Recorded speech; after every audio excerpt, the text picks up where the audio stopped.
Alberta Premier Rachel Notley is withdrawing her support for Ottawa's national climate change strategy in the wake of a court decision overturning approval of the Trans Mountain pipeline expansion, scrapping plans to raise the province's carbon tax in 2021 and 2022.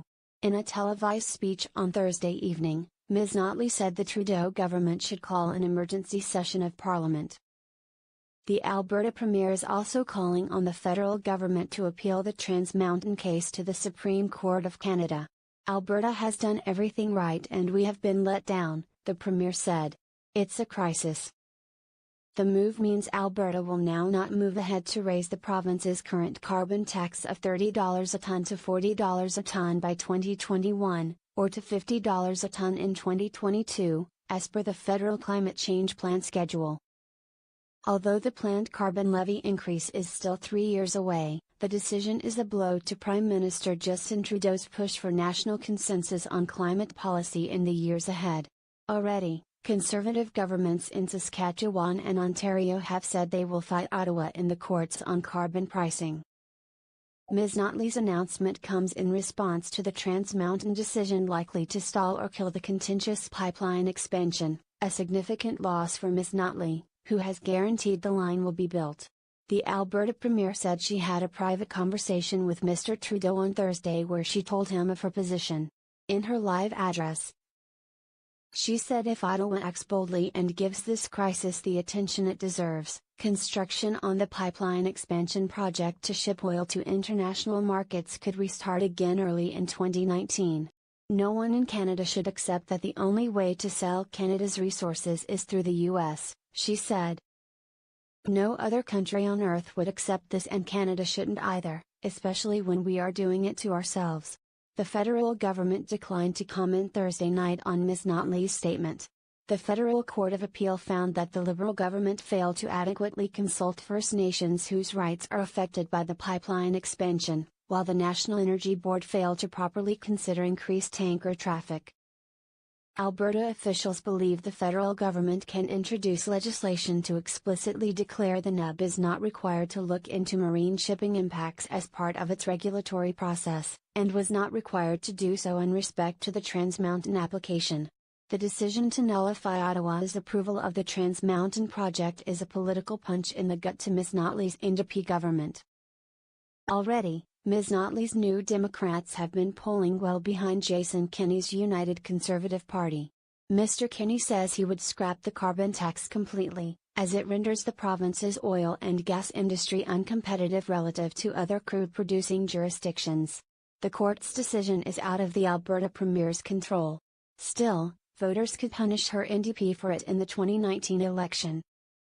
Rachel Notley was already facing an uphill battle and the hill just got steeper, Mount Royal University political scientist Lori Williams said. Blaise Beamer, a former advisor to Mr. Kenney, said on Twitter, "The NDP are now officially toast in 2019. The court's ruling means the expansion project will likely be at least delayed while the legal wrangling takes place, and possibly dead if the project is delayed enough to kill its commercial viability."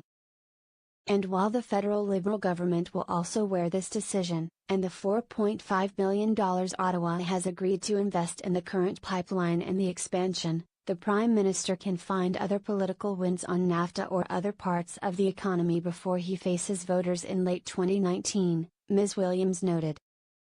But Ms. Notley's political success as an Alberta Premier is likely to be defined in large part by whether the pipeline expansion is built or not.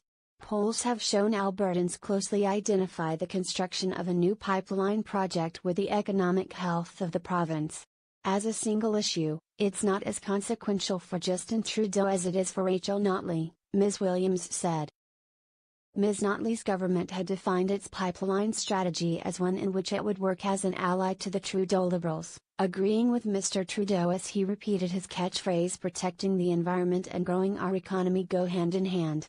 She implemented a carbon tax and placed a cap on greenhouse gas emissions from the oil sands with the hope it would help her province improve its environmental track record and create the goodwill needed to get contentious pipeline projects built.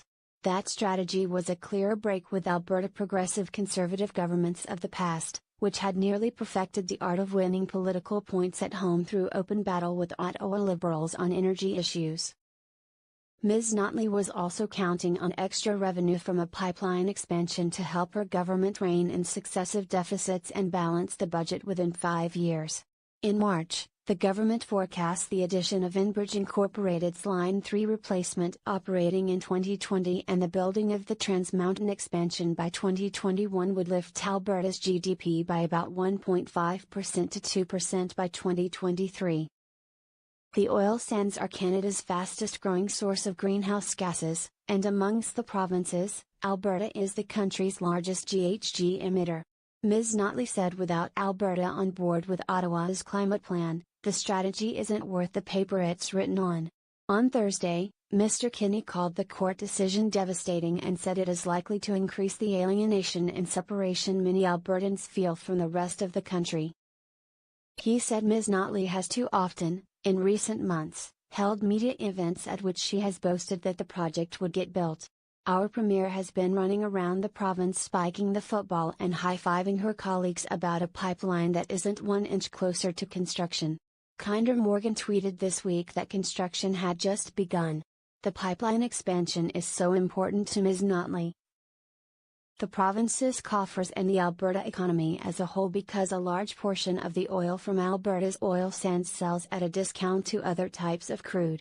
Right now, a barrel of oil from Texas might be worth as much as $70 while a barrel from Canada sells for closer to $43.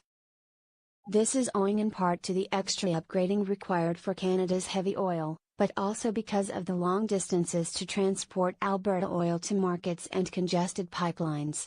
A beefed-up Trans Mountain pipeline would allow Alberta producers to sell significant amounts of oil to other customers and international markets, besides the United States, and help close that price gap. With a report from Sean McCarthy in Ottawa,